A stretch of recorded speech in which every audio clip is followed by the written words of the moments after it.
Hello, I'm Rossella from Stitching in the Moment. Today I just want to go through a few of my favourite knots. Now if you follow me you'll know that I stitch every single day, and some days if it's really busy it is a knot, either a French knot. I'm going to cover colonial knots, Chinese knots and bullion knots. This is one of my stitching. And this is the 2020, and if you have a look you can see that already, even though there's not much stitching on here, we've already got quite a collection of knots. They're a great filler and I use them to sort of lead and trail through my stitching. So what I'm going to do is I'm just going to run through a few of these knots for you. So let me swap over and let me bring this one in for you. So let's start with a real favourite, a French knot. If I had £1 for every time I've demonstrated a French knot, I'd be a very rich lady by now. So what you're going to do is you're going to bring your needle up through the fabric. Now you can see that I'm using my seat stand, and what that means, especially with knots, is that I've got two hands then, so that I can really hold the thread well.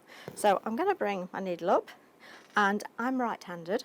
With my left hand I'm just going to pull the thread to the side there quite gently, and then I'm just going to wrap my needle under that thread, let's say a couple of times.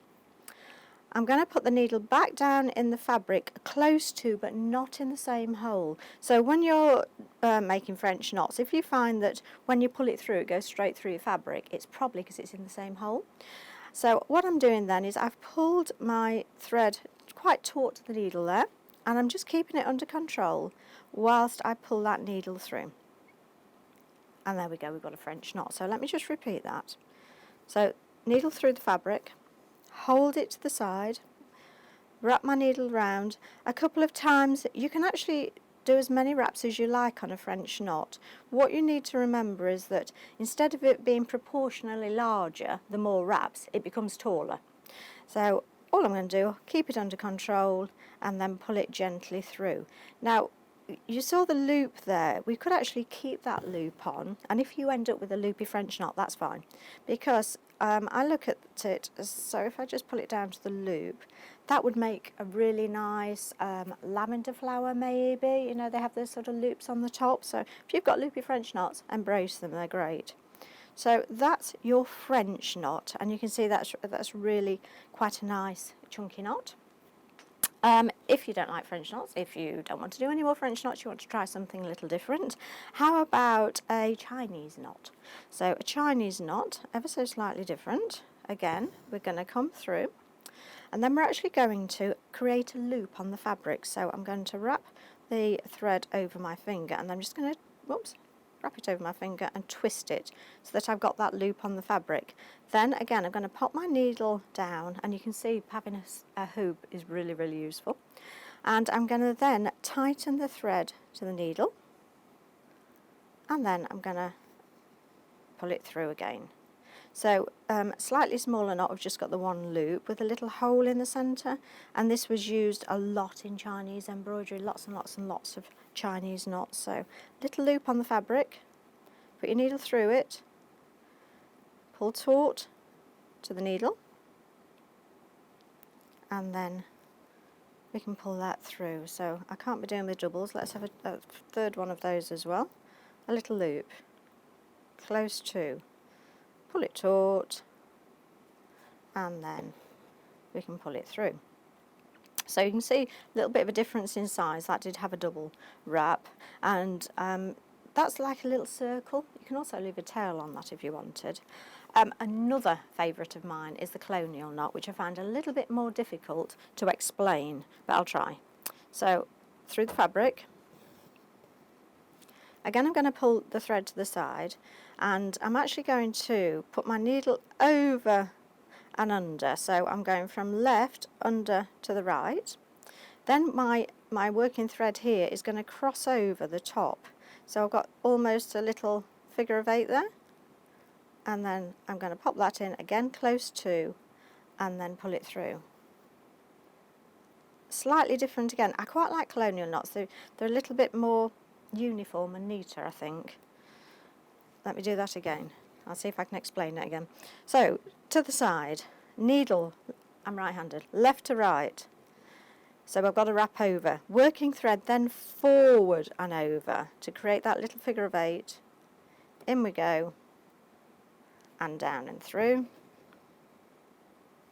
and one further one, out we come, left to right, over the front, in we go, and we go down. So I've got a few single knots there, bullion roses, bullion knots. They are so useful. So let me just show you my way of doing a bullion knot, which is possibly slightly different to the way that you've normally seen it demonstrated. So I'm going to come through my fabric, and then I haven't got a very long tail, but it should be long enough for this. I'm going to decide how long a bullion knot I want. So we'll just have just a small one there, and I'm pushing my needle all the way through. I'm then going to bring my needle back up in the original hole. Now, if you feel that you're going to split your thread, then put it next to it. Don't go in the same hole. Don't split your thread, otherwise it'll just not work. And then what I'm going to do is I'm going to wrap it around the needle. And so I'm going to go, let's try half a dozen times.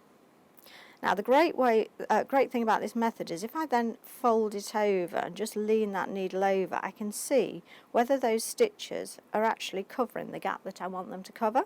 So if I need to add more or take any away at this stage, I can. And then what I'm going to do is I'm just going to hold on to those coils, and I'm sorry, I'm probably going to put my hands in the way for this, and then I'm going to feed that needle through those coils, pull it all the way through, and then I'm going to pull it over towards its end spot. At this point, if you think it needs a bit of a tidy up, tickle its tummy to make it nice and neat, and back down in that hole again, so that you've then got a nice little bullion knot. Now, I've made it easy on myself by using the needle I prefer. So this needle is a milliner's needle, and the whole of the eye is this, and the whole of the eye is the same thickness as all of the shaft of the needle. It's actually cut into it. So on embroidery needles where they flare out at the end, makes it great for threading, but it does mean that when you get to balloon knots, when you get to French knots, they tend to sort of clog up and you can't necessarily get your coils through. So if you are having that trouble, probably better described, then try milliner's needles, sometimes called straw needles. So back up in the hole where you started, not splitting your thread, wrap it round, tilt that needle over, see if it's about the right distance. If you want a loopier bullion knot, then just put more wraps on. Keep it under control. You're not wrapping it so tightly that you're actually choking it.